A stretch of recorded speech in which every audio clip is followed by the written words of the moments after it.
It may be a vital issue, Mike. It may be. Bill Clinton favors a middle-class tax cut for middle-class Americans. George Bush said in his State of the Union he favored one, but then when it came to actually proposing his legislative program, he left out his middle-class tax cut. Wouldn't you say, just as a political strategist, that on that issue, Bill Clinton is one over George Bush? Well, if Bill Clinton could ever get a discussion of economics, perhaps he could try to make that case. I don't think he's going to be able to. The good news for George Bush here is Clinton was able to hold on.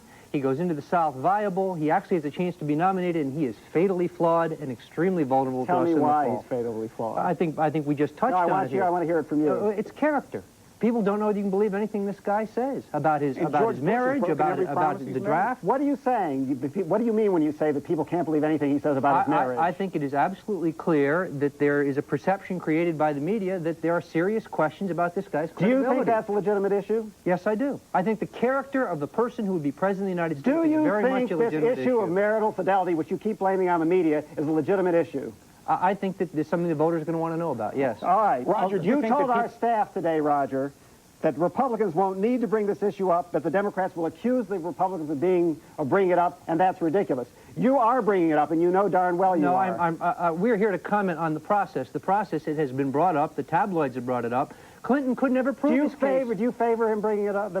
It doesn't matter whether I favor it or not. The point is, it is going to be brought up. It's being planted, I suspect, not by us, but by Democrats. Oh. And the truth of the matter is, when Clinton said, this is the Republican attack machine, this is Roger Ailes, and so he couldn't deliver the beef. There you are doing it, Roger. You're doing this very thing. Okay, we're going to have to take a break, and we're going to come back. We're going to try to find out whether the Democratic Party is ready for a candidate that doesn't bash business.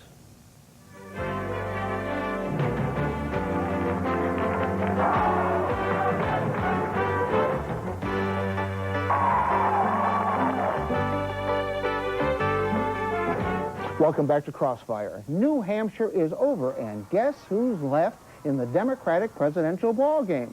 The insiders think it's a two-man race between Arkansas Governor Bill Clinton and former Senator Paul Tsongas of Massachusetts.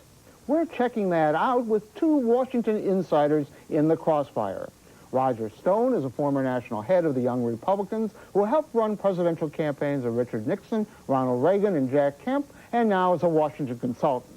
Mark Mellman is a former member of the Yale faculty who heads a Washington political consulting firm which specializes in electing liberal Democrats and most recently helped defeat David Duke in Louisiana. Mr. Mellman, I want to look for a moment at the new front runner of your party, Paul Tsongas, the winner in New Hampshire. He said in New Hampshire, no more corporate bashing, no more giveaways, no more anti-growth. You buy that as a Democrat? Well, I think the Democratic Party has always been for growth. It's always been for creating opportunity. There are certainly differences in the particular policy elements, particular mix that people use. The fact is right now these Democrats have to exaggerate their differences with each other in order to win a primary. As all of them said the other night at the debate, there's a lot more that unites them than divides them. Okay, that's the propaganda question. I'd really like a frank answer from you if it could. He is on record for nuclear power. He is for a cut in the capital gains tax. He is against the anti-scab bill by the AFL-CIO. Is that somebody who is acceptable to you as a Democrat? Sure, he's acceptable to me. He's for a lot of things that are very important to the American public. In fact, there are a lot of Democrats who support all the proposals that you just talked about. Is that something that the special interest groups in your party, the organized labor particularly, will they permit somebody like that to be nominated? Well, I think the word coming out of the AFL-CIO convention was Paul Tsongas is better than George Bush, and they're right about that. Well, that wasn't my question. I was a question. Are they going to permit him to be nominated? I know they think he's better than George Bush. We don't allow anybody to control the process here except the voters. If the voters give Paul Tsongas the nomination, he's going to have it, and people are going to accept it. Roger Stone, the Wall Street Journal practically endorsed Paul Tsongas today. They think he's great because he's for a capital gains tax cut. Novak thinks he's great because of the capital gains tax cut. If the business community wishes to convince himself that he supports their policies, and if Democrats convince themselves that he supports their policies, liberal Democrats, that makes him pretty electable, doesn't it? It doesn't matter. He's not going to be the nominee of the Democratic Party. I don't think his candidacy is going to travel well. I think he's very ineffective on TV. There's a great disparity between what he's saying now and the way he voted in the United States Senate, where, as you know, he's one of the most liberal members of the Senate in his one term there. I don't think that's a candidacy that travels, frankly. Did you actually tell our staff today that the trouble with Tsongas is he's limp-wristed, effeminate, and purses his lips? The worst TV performance I've ever seen. He makes George Bush look like Arnold Schwarzenegger. He is weak on television. You think that's a really important thing in deciding who's the president of the United States? We live in the television age, and voters get impressions about the people they vote for office from public television, and yes, I think he comes across very weak on TV. Mr. Melman, Senator Dole, the Republican leader of the Senate, has offered a free ticket. Have you seen that, Roger? did. He's offered a free ticket to Washington for Senator Tsongas to tell Democrats that they shouldn't be anti-growth, anti-business, and anti-class warfare. They should be anti-class warfare. What do you? I'm sorry, I got it wrong way there. What do you think of that, Mr. Melman? Would you think that'd be a good thing if you could get Senator Tsongas to lecture some of these demagogues in the Democratic cloakrooms on Capitol Hill?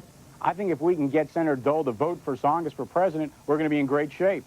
Well, no, I asked you a question. Don't you think he has something to teach the party, the people in your party, that bashing business isn't very smart? Look, people in our party have a lot to learn from each other. They learn from each other quite a bit. Nobody's out there bashing business for the sake of bashing business. That's an affectation. That's something that Do I you guys have understand you invented. to say that if Paul Tsongas could get the Democratic nomination, you would find him a very attractive candidate because he's so pro-business? I said nothing. I understand the fact that he's now posing as moderate, but I don't think, in essence, you can slip away from that record in the United States. I want to ask you something, Mr. Melman, that on this network, John White, a former national chairman of your party, said. I almost came out of my socks when I heard him say it. He said that as this process gets closer to the nomination, people are going to be asking whether or not Senator Tsongas has really recovered from cancer and whether that's a problem, whether you can elect a man with a record of cancer record. Do you think that becomes an issue if he becomes a possible nominee? I don't really think so. I think, look, he beat cancer. Maybe he can beat Bush. The fact is, a lot of people today, unlike the situation 5 or 10 years ago, a lot of people today know folks who have recovered from cancer, gone on to lead long and productive lives. I think it's not a very serious issue anymore. Now, 10 years ago would have been. One of Mr. Kinsley's colleagues on the New Republic, Rick Hertzberg, wrote that all the media wants Bill Clinton to be elected president. In fact, all his reporters, and in fact, reporters do adore Bill Clinton. Why is it that the liberal reporters and the liberal media, Mr. Melman, so much prefer Clinton to Paul Tsongas? Is it perhaps that the Tsongas has a pro-business message which is antagonistic to them? I can't speak for media, liberal or conservative. The fact is we're going to see in the next couple of weeks just how appealing these two messages are to real live primary voters. What's more appealing to you, Mr. Melman? Melman? Sorry? What's more appealing to you More as appealing a to me? consultant? Look, both of them are more appealing to me than George Bush by a long shot. Which of the two has a better shot against George Bush, in your opinion? The God-honest answer is whoever wins the primaries. We're going to see their strengths and weaknesses in the next couple of weeks, and the guy who wins is the guy who's going to be stronger against George Bush. Truth of the matter is the Democratic primary process is not going to nominate a moderate. Fritz Hollings can tell you that, John Glenn can tell you that, and Paul Tsongas is about to find You out. thought they were all great candidates, right? No, Who do you I think's don't, the but I think- strongest of the two I think against Bush? Clinton. Do you think he's stronger than Tsongas? Sure. So absolutely. ideas don't count. No, I think ideas count, but he's not going to get depends on what nominated he- in their process. It's not Well, possible. then you're making a totally contradictory point just there. Why don't we take a break right now? Because when we come back, I want to talk to Roger Stone on this question of special interest in the Democratic Party.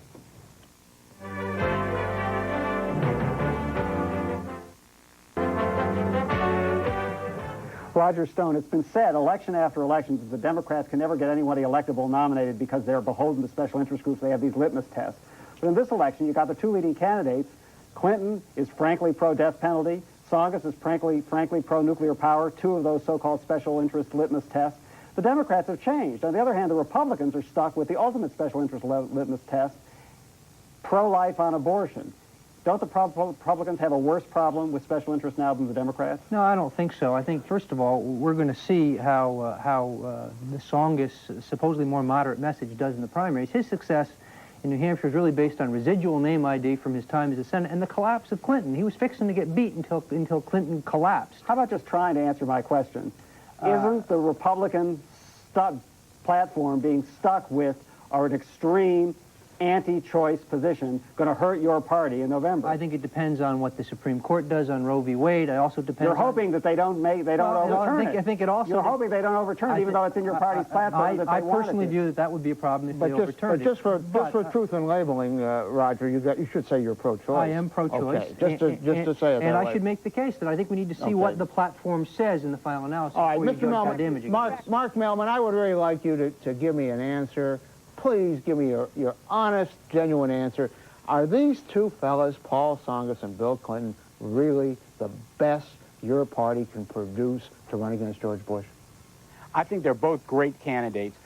The best ought not to become the enemy of the good. The fact is they're both strong candidates. There have been a lot of strong people in the race this year. The fact is on the Republican side, the coalition between the country club and the pickup truck is falling apart. That's what we're Okay, seeing happen. I just want to follow. Wait a minute, Mark. Wait a minute, Mike. I want to follow that up. And you, even though you won't answer that question, I would like you to tell me: is there any possibility of somebody else getting in the race at this late date? Like Benson, Dick Gephardt, Mario Cuomo, somebody?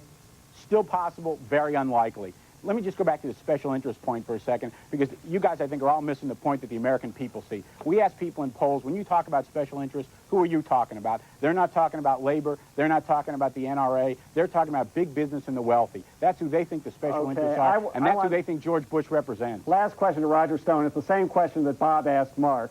Is George Bush truly, can you honestly say, look into that camera and say honestly, that in Roger Stone's heart, George Bush is the best candidate your party can produce to run against Clinton or Tsongas? Absolutely. I think he is the best candidate. I think he'll win. The best thing that happened to George Bush in New Hampshire is the fact that Clinton survived. Better than Jack Kemp, who you used to work for against George Bush.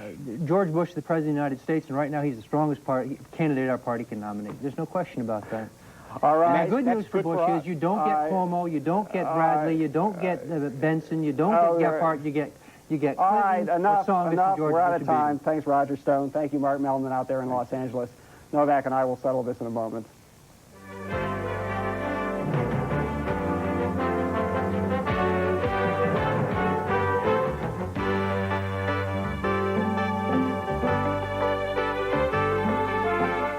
Propaganda, I feel constrained to say something that I think comes from somebody who isn't trying to promote any interest. Who's that, you? That's me. And that is this, that the Democrats are stuck with one candidate who is Bill Clinton, who is so terribly flawed. I can't imagine a rational party nominating him. And another candidate, Paul Tsongas, who doesn't represent what his party stands for, against an incumbent president who looks goofy on the campaign circuit and is falling like a rock. Anything can happen. That was your disinterested analysis, Yes. was it, Bob? Mm-hmm. Let me ask you something. In your heart, I suspect that if it was Tsongas versus Bush, you would vote for Tsongas. Well, I'd have to take a long look at it. But I think that Roger Stone has it right. I think that this party is so against the things that Paul Tsongas stands for and the special interest in the party, I don't think they'll ever be nominated. They're both excellent candidates, and as I said on election night, that's two more excellent candidates than the Republicans have. For the left, I'm Mike Kinsley. Good night for Crossfire. You forgot your friend Buchanan. From the right, I'm Robert Novak. Join us again next time for another edition of Crossfire.